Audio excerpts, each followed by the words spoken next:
Bonjour chers abonnés et bienvenue sur votre page préférée pour la préparation au test Canada, que ce soit en TCF ou en TEF. Aujourd'hui, il s'agit du TCF Canada et on parle plus précisément de l'expression écrite. Alors, comme vous le savez tous, il y a 3 tâches. Généralement, la première tâche est personnalisée. Il s'agit fréquemment de répondre à quelqu'un, de lui écrire un message. Et il y a 2 types de textes qu'on demande le plus souvent. Tantôt la narration, tantôt la description. Parfois même les 2 à la fois. Donc il s'agit de ne pas être très long, de respecter quelques étapes, notamment la mise en contexte du sujet, comme on le verra tout à l'heure dans un sujet particulier. Ce qui est sûr, c'est qu'il faut être dans 60 à 100 mots. Alors, la deuxième est généralement un blanc. On parle alors d'un site internet. Alors, il y a une technique qui consiste à mettre l'en-tête du genre 2, vous mettez votre nom, A, vous mettez les récepteurs et on met l'objet. Mais si vous ne voulez pas directement mettre l'objet, on passe au titre. Vous pouvez mettre en gras. Voilà. Et après, on part à la ligne pour mettre cher lecteur, virgule. Toujours saluer, comme à la première tâche. J'espère que vous allez bien et j'espère que tu vas bien dans le cadre de la première tâche, puisqu'elle est personnalisée. Voilà.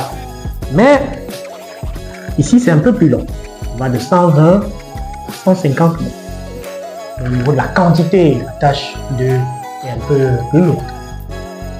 Alors, on passe au nerf de la guerre, la troisième tâche, qui commence toujours par une problématique. Ici, la tonalité doit être polémique. La polémique, en effet, c'est le débat. Et c'est ainsi que vous pouvez commencer votre introduction pour la troisième tâche. Le débat autour de, vous mettez le thème du sujet, c'est-à-dire ce dont on parle dans les 2 documents. Alors, il faut prendre le temps de lire les 2 documents posément pour les comprendre. Car si à cause de la pression du temps, vous lisez vite les 2 documents et que vous ne les comprenez pas, vous échappez au C2. Donc, pour avoir un bon C2, c'est-à-dire 18, 19, 20, il serait mieux de prendre le temps de bien lire les 2 documents afin de s'assurer qu'on les comprenne profondément dans leur contenu.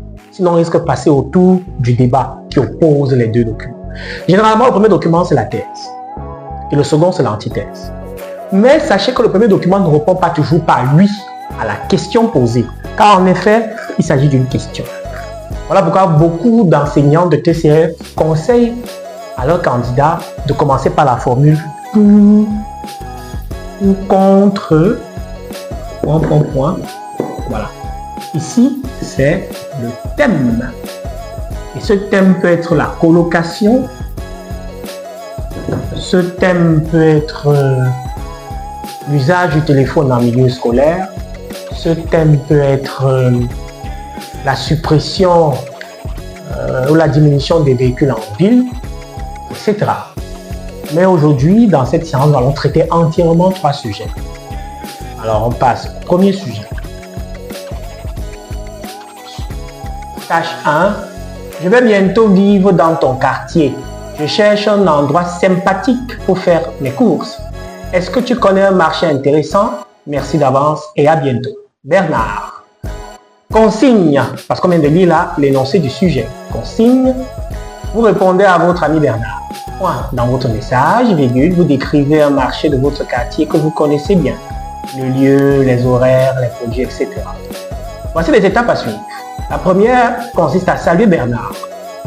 On salue Bernard, j'espère que tu vas bien. Bon, c'est la première étape. Deuxième étape, exprimer la joie d'accueillir Bernard. Bon, c'est vrai aussi qu'il y a des voisins hypocrites qui font semblant d'être fiers de vous voir dans leur cité. Troisième étape, conseiller Bernard de visiter un marché précis. Quatrième et avant-dernière étape, décrire le marché comme un lieu où on peut trouver des produits frais. Bref, vous dites à Bernard que voici tel marché, il peut trouver ce qu'il veut. Et enfin, la 5e étape, dit au revoir à Bernard. On passe alors à un exemple concret. Salut Bernard, j'espère que tu vas bien. Je suis fier que tu viennes, subjonctif présent, vivre dans mon quartier. il y a un marché que je te conseille de visiter, celui de Cocovico. Il est ouvert tous les jours 24 heures sur 24.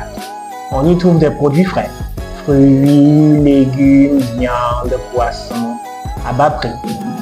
Cet endroit est génial. Vas-y et tu ne le regretteras pas. À bientôt, Wilfried. Soit on dit, bon, vous voyez quoi dans la marche de 60 à 120. Alors, on passe à la tâche 2.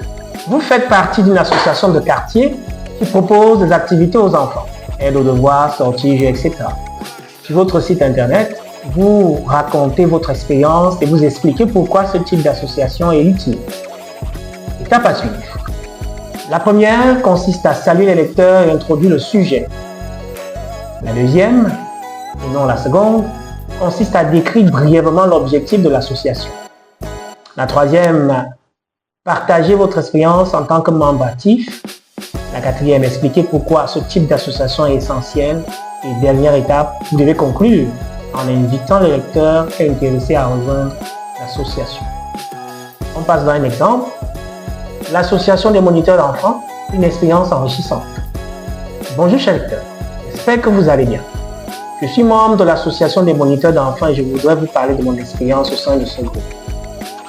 Nous proposons des activités éducatives et ludiques qui viennent de jeu, aux enfants ainsi que des sorties découvertes dans les musées. Nous organisons également des jeux concours.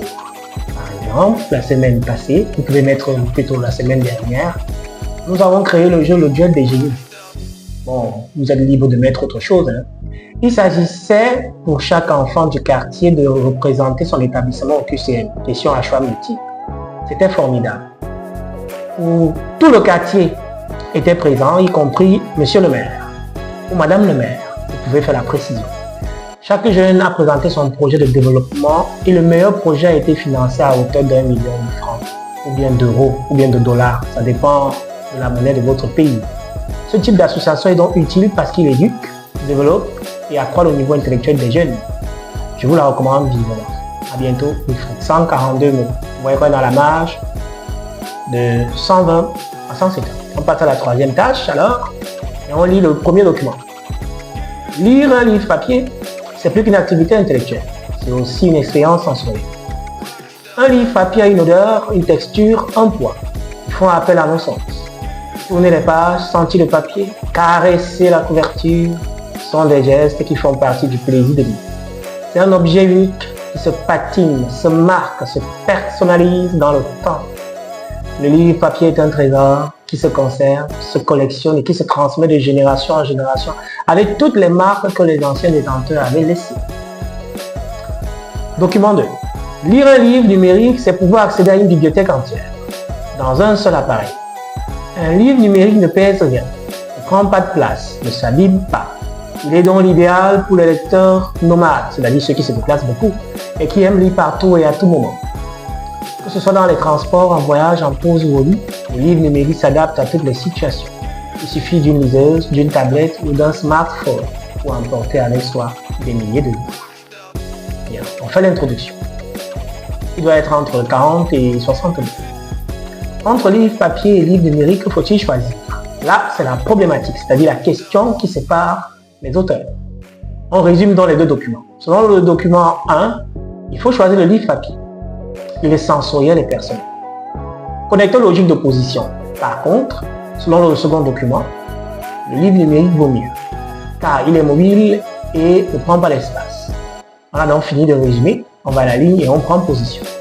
Personnellement, vous pouvez remplacer cet album par pour ma part, bien pas selon moi, je préfère le livre papier en raison des arguments ci-après. Bon, ça c'est moi, hein. Un candidat peut préférer le livre numérique, il n'y a pas de souci. Mais dans cette vidéo, j'insiste sur la méthode et sur les connecteurs logiques. Tout d'abord, sur le plan personnel, avec le livre papier, le lecteur peut y écrire des notes. Voilà l'argument en une phrase. On explique l'argument. Il est donc utilisable directement, d'où sa valeur humaine. Selon un sondage de l'UNESCO, 70% des lecteurs préfèrent des livres papier. Ensuite, sur le plan financier, le livre papier n'exige aucune connexion ni d'appareil électronique. Il suffit de l'acheter. Or, avec le livre numérique, la dépense est double. Le même sondage montre que les livres numériques coûtent plus cher. Enfin, sur le plan sanitaire, le livre papier préserve la santé des yeux. En effet, plus on utilise le téléphone ou l'ordinateur pour lire, plus les yeux se fragilisent à cause de l'effet de l'écran. L'effet ici peut être remplacé par l'impact. Et vous savez qu'il y a une distance entre l'écran et les yeux. Donc, soyons vraiment vigilants pour la santé de nos yeux, s'il vous plaît. Il est donc plus sain de lire un livre papier. D'ailleurs, presque tous les lecteurs de livres numériques portent des lunettes. C'est un constat qu'on peut faire, même si on ne va pas le généraliser. On voit donc comment l'expression écrite au TCF est facile. À très bientôt pour une autre vidéo concernant d'autres sujets.